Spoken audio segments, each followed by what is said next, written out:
ఒంగోలు పట్టణంలో ఆగస్టు 23, 24, 20 తేదీల్లో సిపిఐ రాష్ట్ర మహాసభలో జరుగునని సిపిఐ జాతీయ కార్యవర్గ సభ్యులు అక్కినేని వనజ తెలిపారు. ఈ మహాసభలో సిపిఐ జాతీయ నాయకులతో పాటు వేలాది మంది రాష్ట్ర కార్యవర్గ సభ్యులు, కార్మికులు పాల్గొంటారని తెలిపారు. ఏలూరు జిల్లా సిపిఐ కార్యాలయంలో జరిగిన విలేకరుల సమావేశంలో విషయాలను వెల్లడించారు. ఈ సందర్భంగా జిల్లా మహాసభలో ఆయా జిల్లాల సమస్యలను తీర్మానం చేసి రాష్ట్ర కార్యవర్గానికి పంపించారని తెలిపారు. ఇక అనంతరం సిపిఐ జిల్లా నాయకుడు కృష్ణ చైతన్య మాట్లాడారు. కొల్లేరు ప్రాంతంలో ఎన్నో సమస్యలు ఉన్నాయని, వాటిని మహాసభలో తీర్మానాలు చేస్తామని కృష్ణ చైతన్య అన్నారు.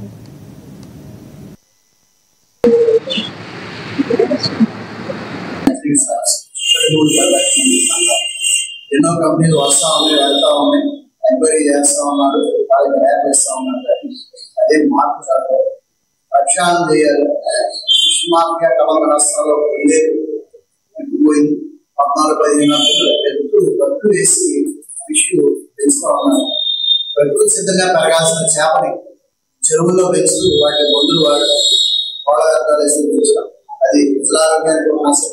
ఒక పక్క అక్కడ పర్యావరణానికి కూడా రకమైన నష్టం జరుగుతూ ఉంది. గతంలో పొడమేరు బాగా వస్తాయి, మొత్తం కొల్లేరు మురిగింది, అటు పొడమేరు విజయవాడ కూడా మనకి గతంలో మహాసభ నాటికి ఈ మహాసభ నాటికి రాజకీయ పరిణామాలు చాలా పెద్ద ఎత్తున మార్పు చెందినవి. గతంలో జగన్మోహన్ రెడ్డి పరిపాలనలో ఉన్నాడు. జగన్మోహన్ రెడ్డి పరిపాలనలో ఆ ప్రభుత్వం తీసుకున్నటువంటి అనాలోచిత చర్యలు, అప్రజాస్వామిక పద్ధతుల మీద జనము విరక్తి చెందినటువంటి నిరసన తెలియజేస్తూ అతన్ని ఓడించడం జరిగింది. తిరిగి కూటమి ప్రభుత్వాన్ని, తెలుగుదేశం ప్రభుత్వాన్ని అధికారంలో తీసుకురావాలి. అలాగే ఈ రోజున కూటమి ప్రభుత్వం అధికారంలోకి వచ్చే సంవత్సరం దాటింది. కానీ వారు ఏదైతే అధికారంలోకి వచ్చే ముందు హామీలు ఇచ్చారో, ఏవైతే వాళ్ళు మేనిఫెస్టోలో పేర్కొన్నారో, వాళ్ళు ప్రకటించినటువంటి సూపర్ 6లు కానీ ఇవన్నీ కూడా 1-2 మినహాయించి మిగిలినవన్నీ కూడా చెప్పినటువంటి హామీలు ఇంతవరకు కూడా ఒక్కడు కూడా కనీసం ఏజెండాకి